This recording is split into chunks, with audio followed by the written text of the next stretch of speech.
स्वागत है मेरे YouTube चैनल ऑनलाइन पंचायत में। आप सभी को पता ही है मेरे YouTube चैनल ऑनलाइन पंचायत है और आप अधिक से अधिक सब्सक्राइब करें जिससे आपको मेरे प्रत्येक नए वीडियो और प्रत्येक नए अपडेट की जानकारी प्राप्त होती रहे। दोस्तों, आज हम देखेंगे गरुड़ ऐप पर यदि 7 दिन से ज़्यादा हो चुके हैं और फिर कोई फॉर्म आया है आपके पास, है ना, बीएलओ के लिए मैं बताने जा रहा हूँ, बूथ लेवल ऑफिसर जो रहते हैं। तो मैंने आपको बाकी भी वीडियो इस पर बना के बताए हैं, आप देख सकते हैं पुरानी वीडियोस भी मेरे। इसमें बताऊँगा कि यदि 7 दिन से ज़्यादा हो गए हैं और आपने उसका वेरिफिकेशन नहीं किया, आपको अपॉइंट हो चुके हैं, तो उसकी प्रोसेस किस तरह से आप कर सकें आसानी से, तो वो देखते हैं। तो आप गरुड़ ऐप तो डाउनलोड कर ही लेते हैं, गूगल प्ले स्टोर से गरुड़ ऐप डाउनलोड हो जाती है, इस तरह से दिखती है। हम अब इस पर क्लिक करेंगे। अब ये देखिए, मैंने इससे पहले से लॉगिन करके रखा था, अब सीधे से मेन स्क्रीन आती है। आप सभी ने करके रखा होगा तो मेन स्क्रीन आती है। यदि आप पहली बार लॉगिन करने जा रहे हैं तो आपसे कुछ जानकारी पूछी जाती है, जैसे असेंबली, है ना, और कॉन्स्टिट्यूंसी और विधानसभा और आपकी भाग संख्या, मोबाइल नंबर, ओटीपी आता है, फिर लॉगिन होता है। यदि आपने लॉगिन करके रखा है मोबाइल में तो आपको सीधे ये स्क्रीन आ जाती है। तो दोस्तों, अभी तक हमने ये भी देखा था form received with in 7 days, 7 दिन के अंदर जो आते हैं वो पहले उसमें दिखते हैं, जहाँ अभी ग्रीन कलर में 0 दिख रहे हैं। अब ये देखिए, मैं आपको दिखाता हूँ, 2 फॉर्म दिखाऊंगा। फॉर्म्स रिसीव्ड बिफोर 7 डेज, मतलब 7 दिन के भी पहले जो आ चुके हैं तो वो अब यहाँ पर शो हो रहे हैं। ठीक है, तो इनको हम किस तरह से अब जो है अप्लाई कर सकें, मतलब आगे की प्रोसेस कर सकें। ठीक है, तो बिफोर 7 डेज मतलब 7 दिन से इसको ज़्यादा हो चुके हैं, तो इसलिए 02 यहाँ दिख रहा है। तो हम क्या करेंगे, इस ऑप्शन पर क्लिक करेंगे। जैसे ही क्लिक करेंगे कुछ क्षणों का इंतजार, और यहाँ पर आपके जैसे मान लीजिए 2 फॉर्म है, 2 फॉर्म दिख जाएंगे, 10 फॉर्म है, 10 फॉर्म यदि, तो इसलिए दोस्तों इसमें कोई दिक्कत नहीं है। यदि आपका मान लीजिए 7 दिन के अंदर आप नहीं कर पाते हैं तो 7 दिन के बाद भी आप यहाँ से कर सकते हैं। ठीक है, तो हम जैसे पहले जो आवेदक है उन्हीं का दिखा देता हूँ। यहाँ रेफरेंस नंबर आता है ना, जेंडर आ जाता है, नाम आ जाता है, सबमिशन डेट आ जाती है, फॉर्म टाइप आ जाता है कि कौन सा फॉर्म भरा है, फॉर्म 6 भरा है, 8 भरा है, 7 भरा है, जो भी भरा है। स्टेटस आता है बीएलओ अपॉइंटेड। ठीक है, तो ये हम अब इस पर क्लिक करेंगे। ये देखिए, मैंने क्लिक किया। जैसे ही क्लिक करेंगे दोस्तों तो यहाँ पर आपको जानकारी आ जाएंगी, आपकी फ़ोटोज़ दिखने लगेगी, बेसिक डिटेल दिखने लगेगी आपकी। ठीक है, इसके बाद दोस्तों आपकी एज शो होने लगेगी, है ना, एज देख लेंगे आप। इसके बाद आपको यदि कुछ रिलेवेंट डॉक्यूमेंट देखना है तो यहाँ व्यू पर क्लिक कर देख सकते हैं कि सही डॉक्यूमेंट है या नहीं। तो ये एक्चुअल में वेरिफिकेशन जो होता है दोस्तों, वो हितग्राही जो भी आवेदक है उनके हाउस पर जाकर वेरिफिकेशन होता है। तो हमें देखना है कि जैसे द डेट ऑफ बर्थ या age in form and in attach document is same और नॉट सेम, मतलब बिल्कुल सही है या नहीं है, बिल्कुल सेम है या नहीं है। तो हम यहाँ से व्यू करके यहाँ भी देख सकते हैं। ये देखिए, मैं दिखाता हूँ आपको, व्यू करके हम देख सकते हैं कि वही अकाउंट, वही जो हमको डॉक्यूमेंट दिया है वो वही document at the time of physical verification जो हम कर रहे हैं उनके घर जाकर भौतिक सत्यापन, उसमें वही डॉक्यूमेंट दिखा रहे हैं या नहीं। तो सेम है तो यहाँ सेम पर क्लिक कर दें। यदि लगता है कि कुछ गड़बड़ है, गलत है, तो नॉट सेम पर क्लिक कर दें। ठीक है, सेम है तो सेम पर क्लिक किया। फिर दोस्तों हाउस नंबर, स्ट्रीट, ये सब एड्रेस आ जाएगा, पूरा पार्ट नंबर दिखेगा, पिन कोड दिखेगा आपको। इसके बाद यहाँ भी आप रिलेवेंट डॉक्यूमेंट व्यू कर देख सकते हैं। ये भी देखना है कि सेम है या नहीं, तो सेम है तो सेम।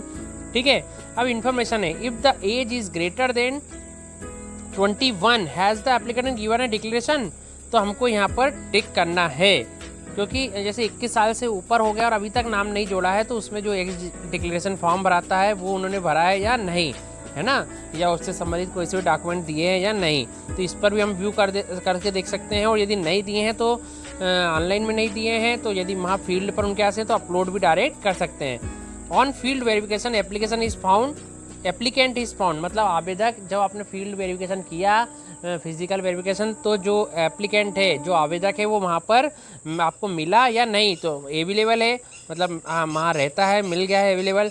यदि वहाँ नहीं है तो एब्सेंट, यदि वो कहीं दूसरी जगह शिफ्ट हो चुके हैं तो शिफ्टेड, यदि कोई व्यक्ति मृत हो चुके हैं तो डेड, और यदि नो सच पर्सन, ऐसे कोई व्यक्ति नहीं है तो इस पर आखिरी वाले पे क्लिक कर सकते हैं। तो चूँकि अवेलेबल है तो पहले पे ही क्लिक रहने देंगे।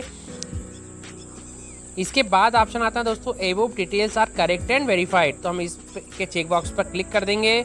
ERO marks, ERO comment, reverification is relative name father, ठीक है, असाइन टू BLO, इन्होंने दिया भी है ERO कमेंट, रीवेरिफिकेशन इन रिलेटिव नेम फादर। तो ये इन्होंने जो ERO से जो आया, इसमें मेन ऑप्शन क्या आया है रीवेरिफिकेशन करना है किसमें, इन रिलेटिव नेम फादर, जो रिलेटिव के हैं नेम और फादर में। तो ये हमें देखना है कि सही है या नहीं। सही है तो कोई दिक्कत नहीं है, और यहाँ लिखा भी है असाइन टू BLO, है ना। जैसे दोस्तों यहाँ लिखा है रीवेरिफिकेशन इन रिलेटिव नेम फादर, मतलब ये ERO जो आपके ऑफिस हैं वहाँ से आया है, तहसील से आया है। तो रीवेरिफिकेशन इन रिलेटिव नेम फादर, तो कहाँ से वेरिफिकेशन करेंगे, हम सीधे बेसिक डिटेल पर जाएंगे। ये ऊपर आपको पेंसिल जैसा दिख रहा है, हम इस पर क्लिक करेंगे। जैसे ही क्लिक करेंगे दोस्तों तो इसमें आ जाएगा एडिट डिटेल्स। आपको कुछ भी चेंजेस करना है तो यहाँ से चेंजेस भी कर सकते हैं, ठीक है। क्योंकि आप वेरिफिकेशन कर रहे हैं तो आप वहाँ फिजिकल वेरिफिकेशन करेंगे तो आप कुछ भी चेंजेस यहाँ से कर सकते हैं, ठीक है। यदि कुछ भी आपको गलत लगता है तो वो आप यहाँ से चेंजेस कर सकते हैं, ठीक है। Name, surname, gender, relation type, है ना। अब ये सही है तो ठीक है। हमने लगा कि हम ERO से आया भी कि आप देख ले रिलेटिव का, तो हमने देख लिया। आदर पे था क्योंकि मोहल्ले के थे तो वो रिलेटिव में भी आ गए हैं, तो वो हमने देख लिया, सही है। इसके बाद सब चीज़ करने के बाद हमें नीचे अपडेट का ऑप्शन है, हम इस ऑप्शन पर क्लिक कर देंगे। ये देखिए मैंने क्लिक कर दिया। इसके बाद सीधे नीचे आएंगे, रिमार्क आप जो भी चाहें लिख सकते हैं, नहीं तो ओके सिंपल लिख दें। तो दोस्तों रिमार्क में एक अच्छा पॉइंट बता देता हूँ कि जो हम पहले भी चूँकि लिखते थे रिमार्क में, जब ऑफलाइन भरते थे तो उसमें ये लिखते थे कि जो आवेदक हैं, है ना, आवेदक के जो मतदाता सूची में मैं पूरा बता देता हूँ। रिमार्क में हम लिखते थे आवेदक के मतदाता सूची में नए नाम जोड़ने की अनुशंसा की जाती है, ठीक है। तो ये बहुत अच्छा रिमार्क है, क्योंकि हम पहले भी ऑफलाइन करते समय भी ये लिखते थे, उसका सील साइन करते थे, है ना। तो क्या लिख सकते हैं रिमार्क में, सबसे अच्छा रिमार्क दोस्तों यही कि आवेदक के मतदाता सूची में नए नाम जोड़ने की अनुशंसा की जाती है। ये चूँकि फॉर्म नंबर 6 है इसलिए नए नाम जोड़ने की अनुशंसा की जाती है। यदि फॉर्म नंबर 8 हो संशोधन वाला तो उनमें हम लिख सकते हैं मतदाता के मतदाता सूची में जो नाम में संशोधन की करने की अनुशंसा की जाती है, ठीक है। और जैसे मान लीजिए कुछ फ़ोटो में सुधार है तो फ़ोटो सुधार की अनुशंसा की जाती है। इसी तरह तो मैंने यहाँ के क्या लिखा है कि आवेदक की मतदाता सूची में नए नाम जोड़ने की अनुशंसा की जाती है। रिमार्क में लिख दिया। डेट ऑफ वेरिफिकेशन आज की डेट हो जाएगी। अब मैं सबमिट पर क्लिक कर दूंगा। ये देखिए मैंने सबमिट पर क्लिक किया, आ गया लिखा हुआ do you want to proceed with the form submission. Proceed पर क्लिक कर देंगे। जैसे ही प्रोसीड पर क्लिक करेंगे कुछ क्षणों का इंतजार करना है दोस्तों हमें। उसके बाद ये देखिए यहाँ से आ जाएगा फॉर्म चेकलिस्ट पोस्टेड सक्सेसफुली। तो वो चेकलिस्ट पूरी पोस्टेड सक्सेसफुली हो चुकी है। अब जैसे दूसरा ये ऑप्शन आ रहा है तो मैं दूसरे को भी इसी तरह से वेरीफाइड कर देता हूँ, ठीक है। फिर यहाँ कोई सी भी चेकलिस्ट नहीं दिखेगी। तो ये देखिए दोस्तों जैसे ही आप मैंने दोनों वेरीफाइड कर दी तो यहाँ से अब पूरा डाटा हट जाएगा। हम बैक हो जाएंगे और यहाँ पर इस तरह से अब जो है दोनों जीरो दिख रहे हैं ना। फॉर्म से रिसीव्ड विथिन 7 डेज भी जीरो है, फॉर्म रिसीव्ड बिफोर 7 डेज है ना, वो भी जीरो यहाँ पर शो होने लगे। तो यह प्रोसेस दोस्तों मैंने आपको दिखाई किस तरह से आप जो है वेरिफिकेशन कर सकते हैं। 7 दिन के बाद भी है ना, जो पुराने फॉर्म हो गए उनको भी इस तरह से वेरीफाइड कर सकते हैं। और यदि मतलब ERO से कोई कमेंट आता है कि आप इनके मान लीजिए रिलेटिव की पहचान करिए कि सही है या नहीं, तो वो पहचान करके हम सत्यापित भी यहीं से कर सकते हैं। पूरी प्रोसेस हमने देखी। जो भी ERO से दोस्तों आपके तहसील कार्यालय से BLO ऑफिस से जो भी करेक्शन करने के लिए आता है तो वो आप एक बार चेक कर लें और फील्ड वेरिफिकेशन करके उनको अप्रूव्ड कर दें, ठीक है। तो ये पूरी प्रोसेस है। मैं गरुड़ ऐप पर भी आपको एक से एक अपडेट जो भी है छोटी बड़ी सारी अपडेट देते रहूँगा। इसके लिए आप मेरे साथ बने जुड़ रहिए। आपको पता ही है मेरे यूट्यूब चैनल ऑनलाइन पंचायत है और आप अधिक से अधिक सब्सक्राइब करें, जिससे आपको मेरे प्रत्येक नए वीडियो और प्रत्येक नए अपडेट की जानकारी प्राप्त होती रहे। और दोस्तों यदि आप शिक्षा से कंट्रीब्यूशन करना चाहते हैं तो ज्वाइन बटन से कर सकते हैं या फिर सुपर थैंक्स के जरिए भी कर सकते हैं। तो आप सभी का बहुत बहुत धन्यवाद।